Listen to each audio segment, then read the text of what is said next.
My name is Colleen Capicella, and I'm president of CATIC Pro, and I'll be one of your speakers today. And joining me is Robert Jasek, Information Security Manager at CATIC. Before starting the presentation, there are just a few administrative matters to go over. As a participant, you'll be able to listen to us, but you will not be able to speak. If you have questions or comments during the presentation, you may submit them using the question box located in the control panel on the right side of your screen. If you do not see the control panel, click on the orange arrow in the top right-hand corner of the screen as shown in the current slide. This will allow you to open the control panel and use the question box. We encourage and appreciate your questions, and we'll try to answer as many as possible. You should have received a copy of the PowerPoint yesterday, and this program is also being recorded and will be placed on CATIC's website for you to review at a later date if you choose to do so. Following the conclusion of the program, you'll receive a survey. We appreciate your feedback, so please fill that out and submit back. Now again, today we are focusing on real estate wire transfer fraud risk mitigation suggestions. There's no other way for me to start this presentation than with a clear warning.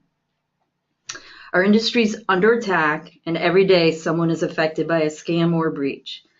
I've been speaking a lot about this topic, staying up to speed on what is happening in our industry, and I've spoken with a number of attorneys, title agents, and realtors about all they are experiencing out there, and it is devastating, and there's no sugarcoating it. I say this every time I speak. Attacks are constant and ever-changing, and we all need to stay on top of it and make security a primary aspect of our business operations. Today's focus will just be on wire transfer schemes, but attacks go far beyond this, with breaches for compromising systems, taking data, using data for extortion purposes, locking down entire systems, stopping businesses in their track with what's known as ransomware attacks, for example, and this is happening locally.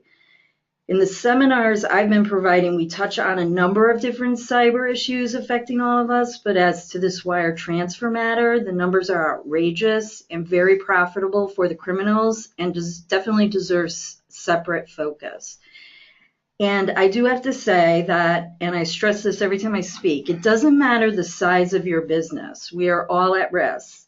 Some smaller businesses at times think they are at less risk because the criminals will want to go after the bigger businesses because it's more lucrative, but this is not the case. Reports continue to show that the highest percentage targeted are smaller businesses and individuals because generally the criminals are hoping that the right amount of resources and focus is not placed on cybersecurity by these individuals or smaller businesses.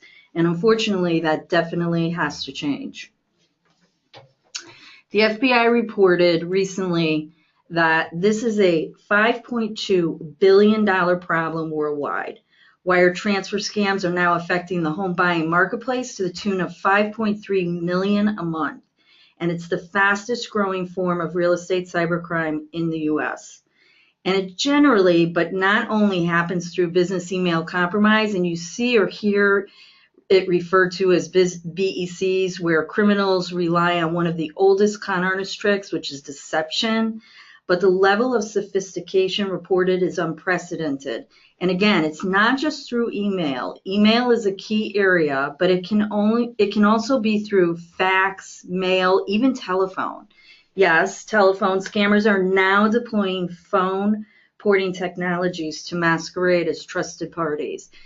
But as I said, a lot is seen via these business email compromises. And this next slide from the FBI website provides a very good illustration of what takes place with regard to business email compromises. As the FBI noted on their website, it takes a variety of forms. In the past, just about in every case, the scammers would target employees with access to company finances or transactional files and trick them into making wire transfers to bank accounts thought to belong to trusted parties, except the money ended up in accounts controlled by the criminals.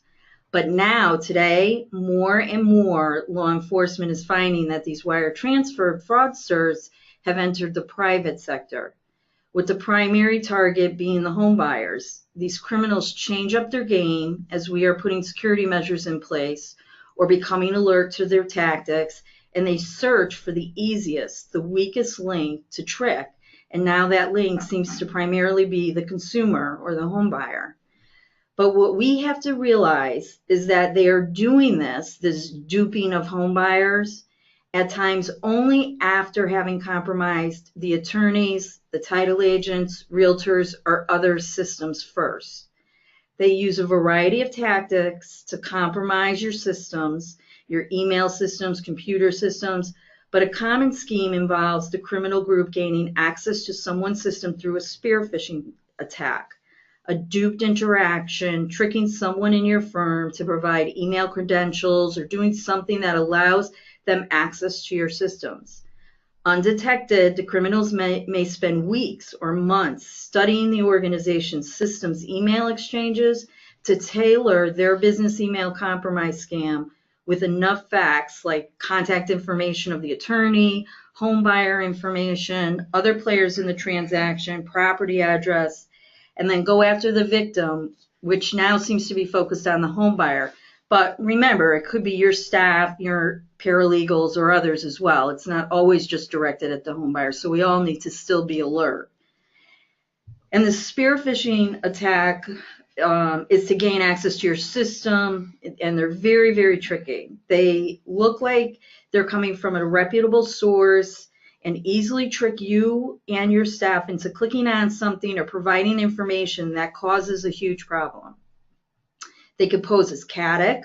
They could pose as a vendor of yours, a bank, who knows. Ulta just sent out an alert about how scammed Consumer Financial Protection Bureau emails are going out to businesses to trick them. They learn about the industry and they use it to trick us so they can get access to our systems, to get information, to support their ultimate scheme of tailoring an email to someone to get a hold of the money. And unfortunately, if the fraud is not discovered in time, the money is hard to recover, with the criminals using laundering techniques and money mules worldwide that drain the funds into other accounts that are difficult to trace.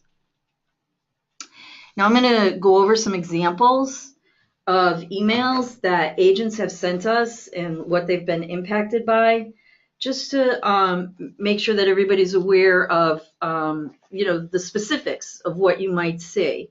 And remember, these emails, they could be sent to home buyers or to paralegals, but it's always changing. I'm just going to go over some examples, but we've got to realize that their way of tricking us can change regularly. And again, these are just samples. We have, in the first example, one law firm where emails were tailored with the law firm's contact information and data only changing it very, very slightly where it was not obvious. And then after the criminal learned of details of the various closings, the criminal then took what it learned and created emails that went to home buyers of deals posing as the attorney. And then they switched it up a little on some of the deals from this firm by emailing and posing as the mortgage broker to the home buyer. It was multiple closings and different home buyers handled by the same firm that were being impacted. The common denominator on all these different deals was the firm. By compromising the firm's system in some way, the criminal obtained many facts to tailor emails so crafty to attempt to trick the home buyers on different deals. The lesson learned here is, you might not be in the email thread and the email is from a criminal posing as maybe even somebody else, like a broker directed to a home buyer, and you might think it's not my issue, it might not be my system, must be the brokers, but in actuality, your system could have been part of the problem. Someone could be watching you behind the scenes on your email exchanges, for example, compromised your system to create the email scam to pose as and target someone else. In other examples, we see the contents of emails changing. You have such details in these emails to the law firm or the title agents or to the home buyers, specifically about the transactions and the players. I'm just going to read to you some examples, and here's one where the criminal was posing as the attorney to the home buyer. Hi. Hope you have gone through the closing statement as approved by the bank and that you have not forgotten to let me know if there are any questions or concerns. The amount shown on line 303, $46,981.24, was today concluded to be what needs to be wired, attached as the wiring instructions.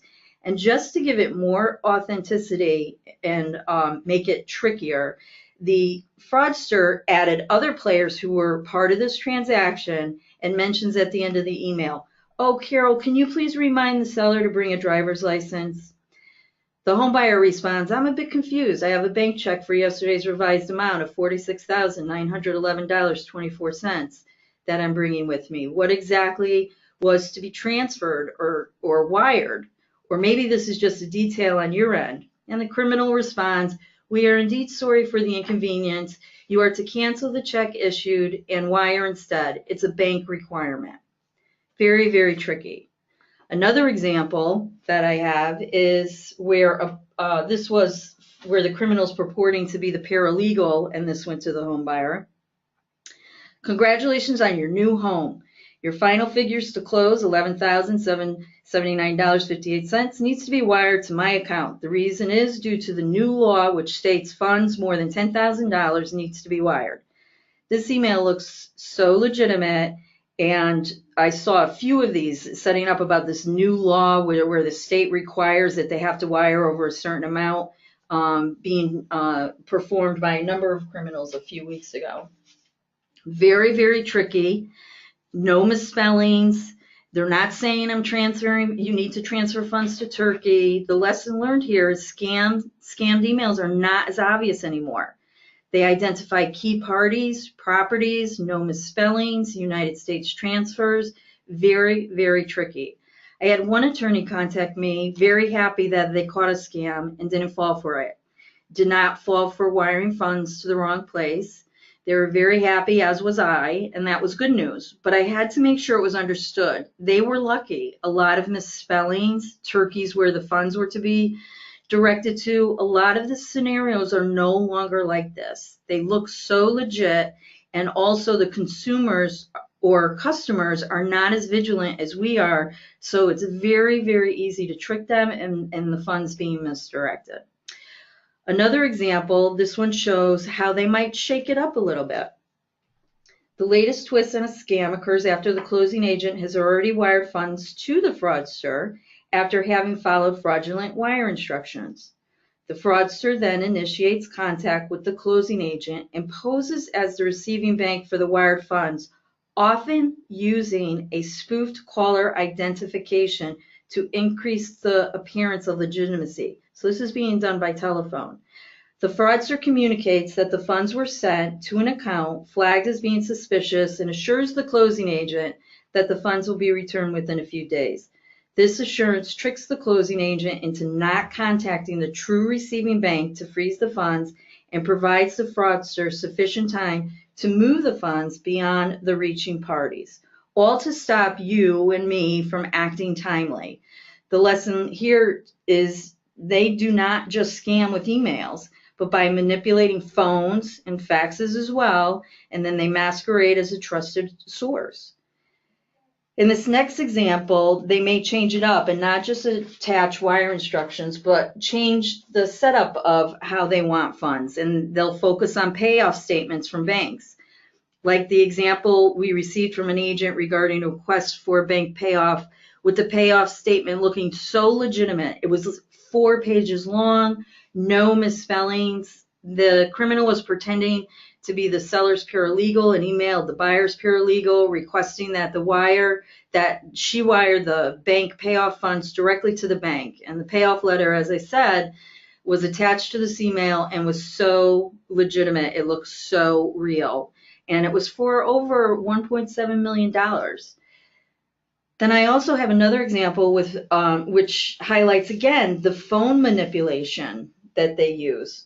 A customer received an email concerning the real estate closing, and they were falsely informed the need to have their closing funds wired 2 weeks ahead of time to be held in escrow. The customer was then contacted via phone several times, creating urgency for the wire to be completed. The customer was leery, requested a call back from the supposed closing attorney's office number, which the perpetrator was able to spoof through caller identification.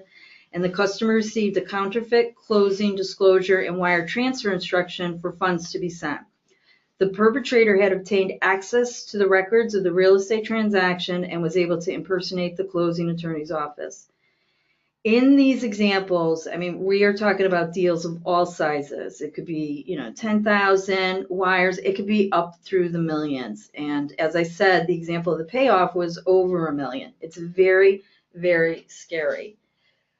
These are just a small example of what is happening. I could give more, but this is what is more important to understand is that regardless of content or form of these scams, criminals are highly sophisticated and they will constantly change it up to meet their needs.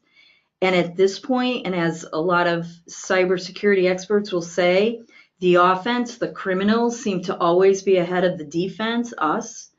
So examples of what is going on out there are great and good learning lessons, but if different emails or phone scams or faxes could come tomorrow, so I'm going to pass this on to Robert to speak more on this and to provide you with some risk management suggestions for you to review with your IT experts to help in mitigating some of the issues. Robert? Thank you, Colleen. So some of the things I'm going to cover and discuss today will overlap some with Colleen's points, but I think they're important enough that we should repeat them. And we're going to go on the basis that of today's discussion that it's your firm that's been compromised.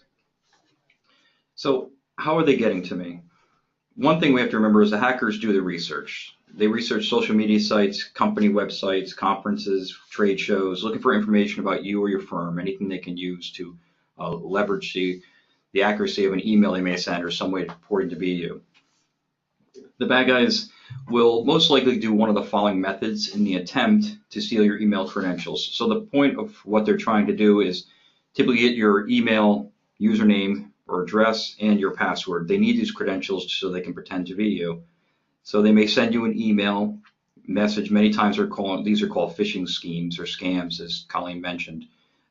These will redirect you to a web browser, to a website containing possibly a web form to have you fill out something, which will contain questions about your username and password. They perhaps will call you, as Colleen mentioned, and they'll fake the caller ID number to a known contact. They'll make the number look like someone you probably know. Once your credentials are stolen, though, or how are they stolen? That's one of the key things people often ask. And recently they were talking about more than 60% of people use the same username and password for all accounts. And this obviously gives the hackers a huge advantage. They use automated tools and supply your stolen username or password, your email name, username, and password to targeted websites. They call that credential stuffing. And that simply is automating, scripting these attacks to scan thousands of websites until they get a hit on one which match your username and password. So now they have full access to your account on whatever site this would be. In 2017, over 1 billion clear text passwords were discovered on the web, and they're freely available to download even today. I think it was 1.4 billion. So if you're using the same password on multiple sites, you are greatly increasing your chance of having your credentials being stolen. Other methods they use, sometimes Wi-Fi is a medium. So if you're connected to free Wi-Fi, public open Wi-Fi at coffee shops, airports, train stations, things like that, you'll see free Wi-Fi, open Wi-Fi. When you log on to things using your account information, someone could be sitting there with freely downloadable software and a really cheap wireless card, and they can monitor your activity and they'll be able to take your username and password that way. And as Colleen mentioned, phishing attacks is a very, very big one. There's a couple methods they use. They'll attach something in the email, possibly a document or PDF, and they try to entice you to click on it to install it. And what that will usually do is install some sort of malicious JavaScript into your web browser. And without your consent, what happens is in the background, every keystroke, every time you're hitting the keys on your keyboard or even texting on your phone, those are all being sent back to the attacker. So your username, passwords, banking information, whatever you're putting in. The second type of a phishing attack would be tab nabbing. These are a little bit more sophisticated, but what happens is you'll have multiple tabs opened on your browser, and in the background it'll change to a known site that you know, like we'll say Gmail, And when you go back there, it'll have the login information, so you'll typically just log back in, but it's not actually the website, it's a fake website, and you'll be providing them with your username and password. And if they feel that they want to do this, they'll actually direct you to the legitimate site and have you log in a second time, and you would not be any wiser. And lastly, because so many passwords are available on the internet, one of the main things they do is brute force attacks, where they'll just constantly try passwords. So remember, for them to find your username or the first part of the password is relatively easy. So they'll try your email account name, or they'll just try your first and last initials, or they'll have that part of it. So they just need to get the password. So they just need the second piece of that hack. And sadly, the main password still being used today in 2018 is 123456. So guessing common passwords is something they do. Brute forcing, trying every dictionary word is another thing they do. So it's relatively easy for them to start working on a password. So then what? Well, so they have your credentials, or they'll attempt to get your credentials. They'll sit on the wire. They'll watch. So they'll be watching the communications between you and possibly the realtor, home buyer, someone, or vice versa. Will be watching them.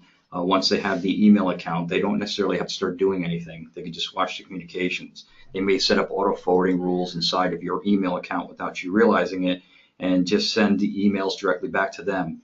They'll wait for the opportune time to get in between these email communications.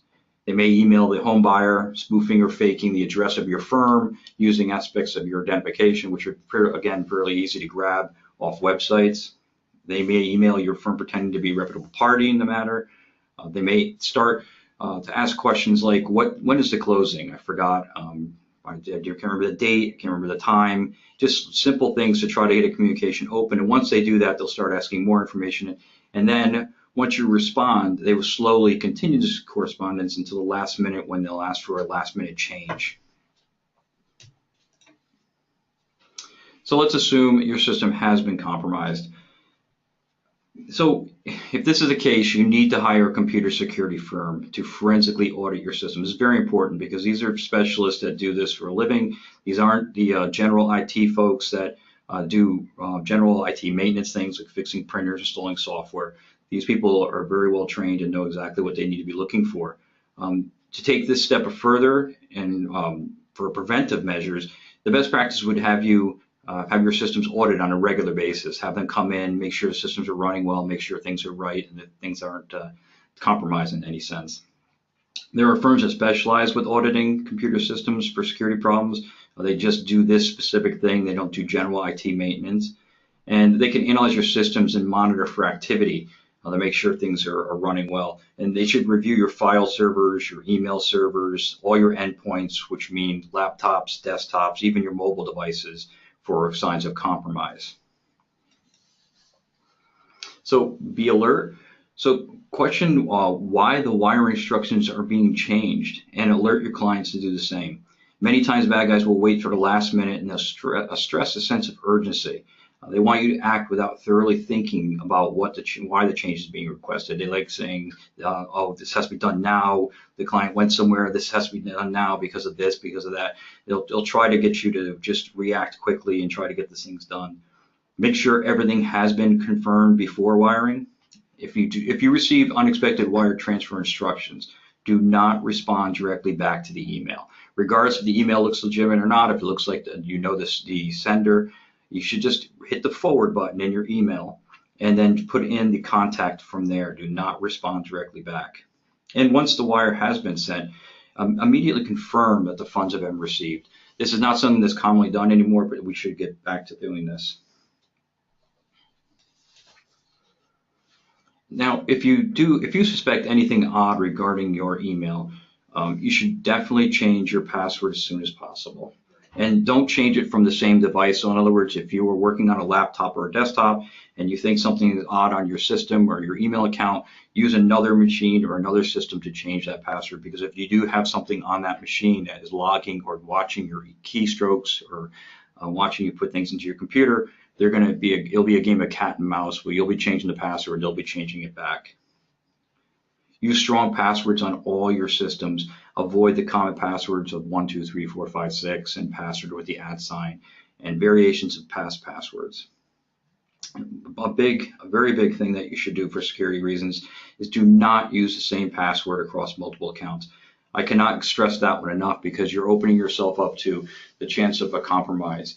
Many breaches have happened, and if you're using the same password on one site that's been compromised and they disclose those passwords and usernames, they possibly will be able to use that on other ones that you have.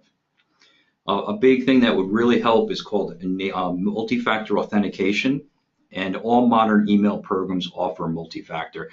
And multi-factor is simply, think about a ATM card where you have the physical card and you know the PIN, and hopefully the PIN is not on the back of the card, it's in your head, but it's two-factor, multi-factor.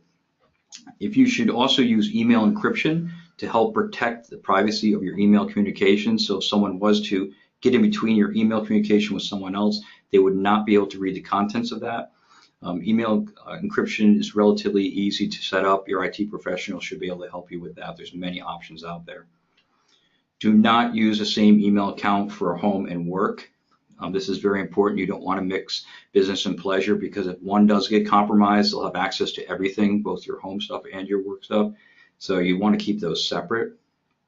Do not call back the number that is included in the email. Instead, call the known party using a trusted number. Get that number out of your contact list and call it directly. And another one is to avoid free web-based mail programs if possible. So do not use AOL, Yahoo, Gmail.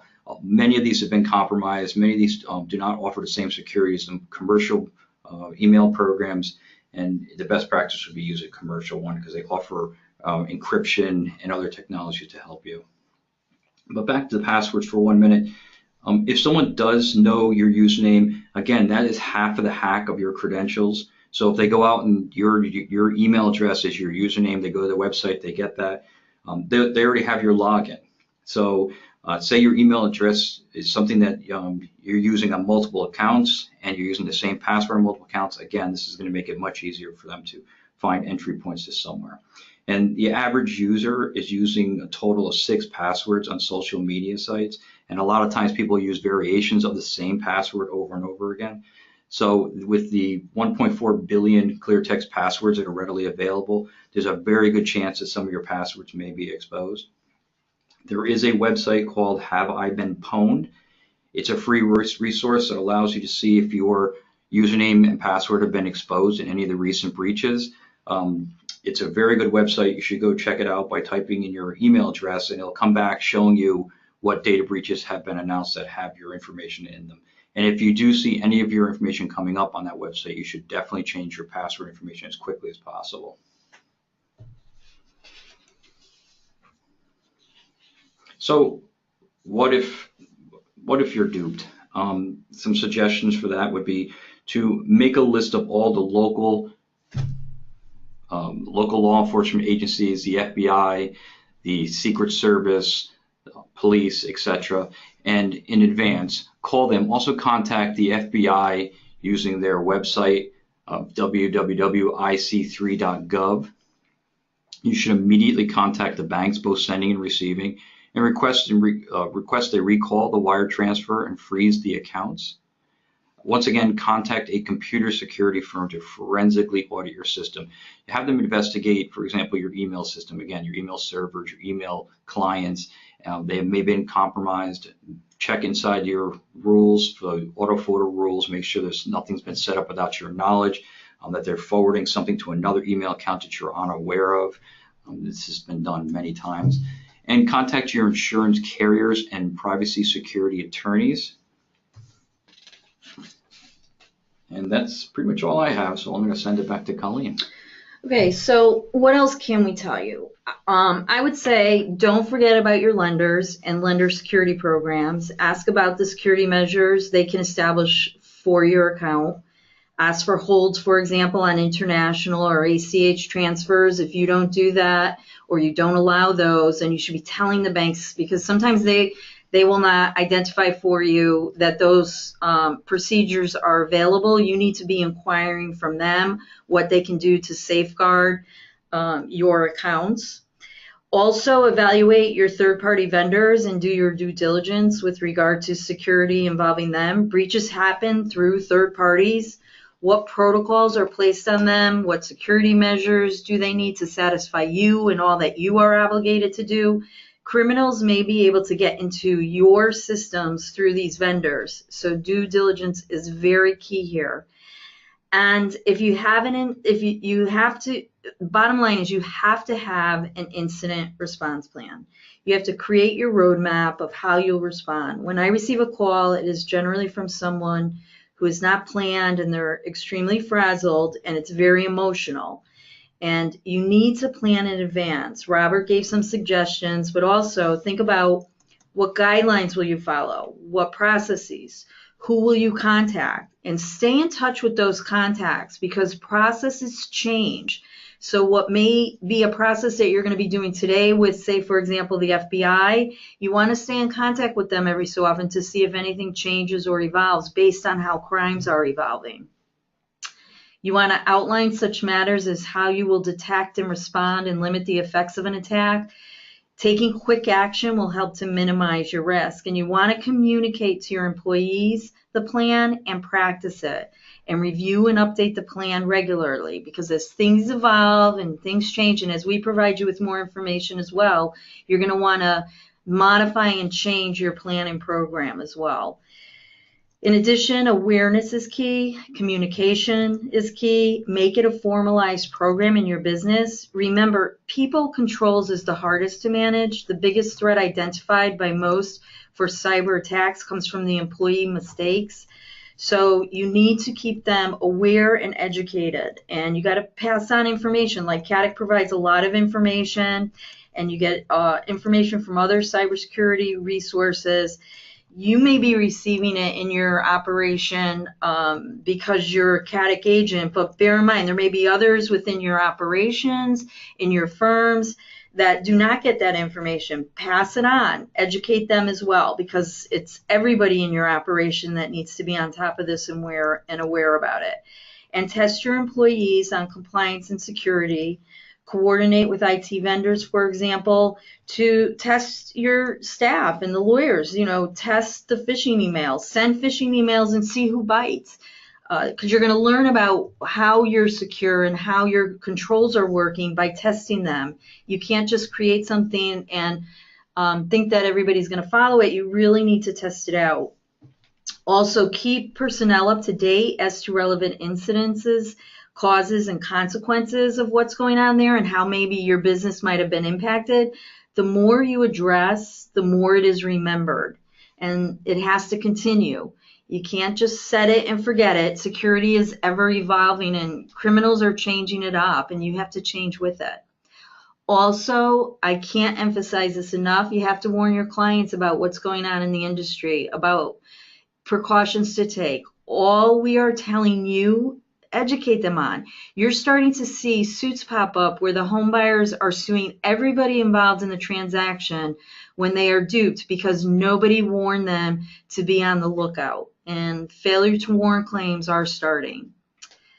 And then finally, you also need to obtain proper insurance coverage. Now, crime and cyber coverages are very important. You have to make sure they cover for wire fraud schemes, duping schemes. Some carriers still do not provide this coverage, or definitions are so narrow that they do not meet your needs for the ways you can be tricked by a criminal. So you need to talk to an expert broker. There's definitely a lack of standardization in the market. Not every broker has a background in this.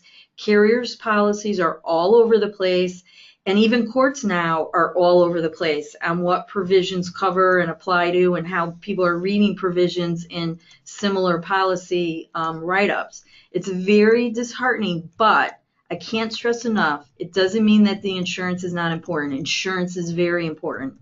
An attack could shut you down for an extended period of time or even for good. And even if you have existing coverage right now, you have existing crime and cyber coverage, consistently review it to see if there are any better options for you. Events affecting you and coverages are ever evolving. What you bought in the past may not meet your needs, and more options are available now.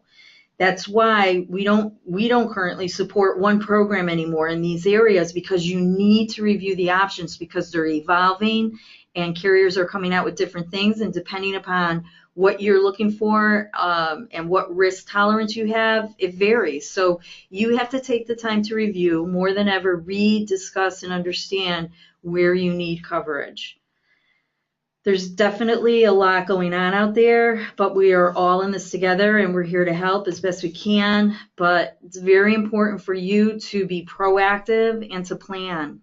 And in doing so, work with the expert computer security firm that Robert was mentioning, and also consider a relationship with a privacy security attorney along the way. This is an evolving practice area, and these attorneys are seeing what's happening to different businesses of all different types of breaches and compromises, and they're a great resource for planning and responding on guidance and advice. It requires focus and effort, so please stay on top of this. And with that, we are now going to open it up with questions. So let's see. Robert, the first question I have is, what is the best way to secure passwords? So I would recommend a password manager. There is some debate in the security industry and other places about the security password managers, but my opinion is that they are much safer and more secure than writing down a list of passwords or leaving them on your computer, and even worse, using the same password or variations of the password. Given the complexity and the sophistication and the power of the modern computer systems, cracking a password is child's play. It's very simple and very easy. Password managers afford you the ability to store all your passwords in an encrypted method, a vault on your machine. The one I use, it actually encrypts the master password, so the cloud site that stores my account never has a copy of my password list, never has a copy of my passwords. It sends what they call a hash, which is just an encrypted value, to open my vault when I need it. I think it's very safe. I have it on multiple devices, and with my 75 passwords, it's easier for me to retrieve them. So I would say password managers are something people should be looking into. Okay. Next question. Given the heightened risks associated with wiring funds, wouldn't the simple solution be just return to the formal closing procedures and merely send an IOLTA check? This would outweigh the lender's demand to get its funds ASAP. Yeah, I guess my thoughts on this would be, yes, I mean, people are doing no wire transfers anymore and presenting those protocols and processes to their clients. Others don't feel that they can do that because circumstances just don't warrant it, and they want to continue to wire. And so in that regard, you need to just put in the proper heightened security measures, like verifying and confirming. You have to be on top of it, and you have to be doing something if you're going to be wiring. And the thing I want you to remember is it's not just you wiring out funds either, though. With the twist on them now compromising your systems just to get information and then directing the emails to the home buyers, you have to stay on top of your entire systems and evaluations of those. So when Robert was mentioning monitoring your systems, having a computer specialist look at your system regularly just to make sure somebody's not watching, that becomes very important as a heightened security measure if you're going to continue to be wiring, and also just for concerns of data breach and compromise as well. Do you have any other thoughts to that, Robert? No, okay. That's good. Should we delete our firm and individual email address from website and published directories? Well, it's a good question, and I will say that some people have instituted that practice. These criminals are out there searching for any information they possibly can to gain to create their schemes. So going on websites and finding out who works there, what your email addresses are, what you practice, who does what within the operations. This is all valuable information to them. So the less you're putting out there, the better. I'll even go a step further that, a lot of us use LinkedIn for marketing purposes. We actually put like detailed resumes out there. That's an issue. Also, think about how you put online for job descriptions for looking to hire employees.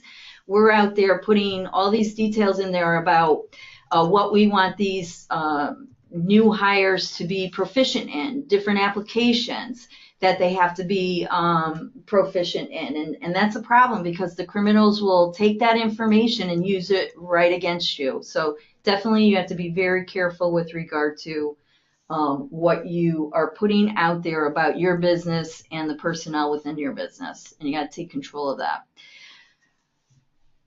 Can you tell me again the website to check if you've been compromised, Robert? Yes, I think I just sent that to everybody, but it's www.haveibeenpwned.com. So haveibeenpwned.com.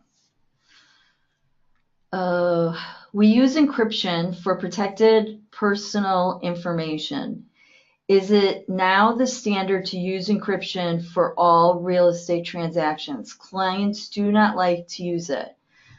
I think that's an excellent question. Personally, my position is that it can't just be focused on that very sensitive information, which is the personal information. You got to look at it as more of substantive. You know, is it a substantive matter? Is it something that these criminals are focusing on? So if I was dealing with wire transfer issues then and discussions about these real estate transactions, since we are a prime target, yes. I mean, I think that the standard should be use of encryption.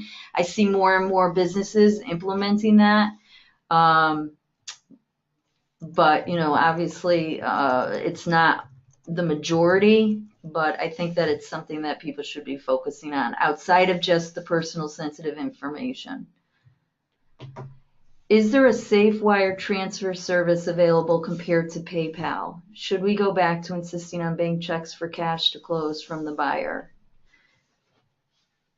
Is there do you know anything about safer wire transfer services available? I know that there's products out there, services that are coming out where I believe Certified, yeah, is one of them. There are some businesses out there that if you searched, you know, wire transfer protection services, you know, but look into the details. I say that about everything. I hear it from the FBI regularly. Nothing's 100% guaranteed. You have to be aware of that. And you really want to look into the details of whatever service you're going to utilize. You know, what is the security measures that they have in place to protect you? And what's their insurance backing as well. Should you go back to it insisting on bank checks a lot? You know, there are businesses that are doing that, you know, so where they can. I mean, but not all transactions will allow you to just insist on bank checks.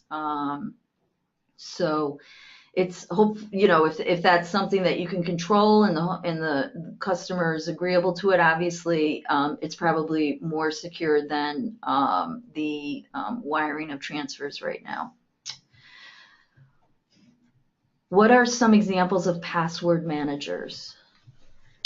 There's a few paid that I'm aware of: LastPass, Dashlane, and OnePass. And there are several free versions also. I'd recommend the paid versions. They offer more features and they're supported a little better. The free versions, KeyPass and LastPass also has a free version. It's a little limited, but it may be enough for the people that need to use it. Robert, can you just though go into a little bit explanation about the fact that these are not these password managers are backed up and communicated with a third party vendor, right? Some of them are. So some of them actually are cloud stored. The information is stored, but when I say the information, it's not your passwords, it's your login information. And again, that's encrypted and it's sent as a one-way hash, meaning it's pretty much useless if someone grabs that. There have been incidents where people have had problems with password managers because they've used a browser plugin, so to autofill or automatically put in their information on a browser, and that's inherently bad. So be very careful of saving passwords in any browser. Don't ever do that. And password managers that offer that feature, you don't have to use that feature. You can use it. They have biometric authentication on your phones, or you can simply open the password manager on your local machine where the password manager is always stored and place your passwords, cut and paste your passwords in that way. So it really depends on the security and how far you want to take it, but my opinion is password managers are a lot safer than carrying a list of passwords or trying to use the same password on multiple sites. There was another question about that website mentioned regarding checking to see if your email and passwords are on hacker sites. It's http://www.haveben.pwned. That's pwned.com. Yes. Okay, I think that's it with regard to the questions. I do have an announcement about another webinar that will be presented on June 14th featuring Richard Meehan, a licensed land surveyor, to discuss basic issues regarding land surveys and ordering them along with common survey issues. Please keep a lookout for the announcement of this webinar and the opportunity to register. And with that, that ends our presentation. Thank you, Robert, and thank you to all the listeners. We're very glad you could be part of our program, and we appreciate your questions. Have a great day. Thank you.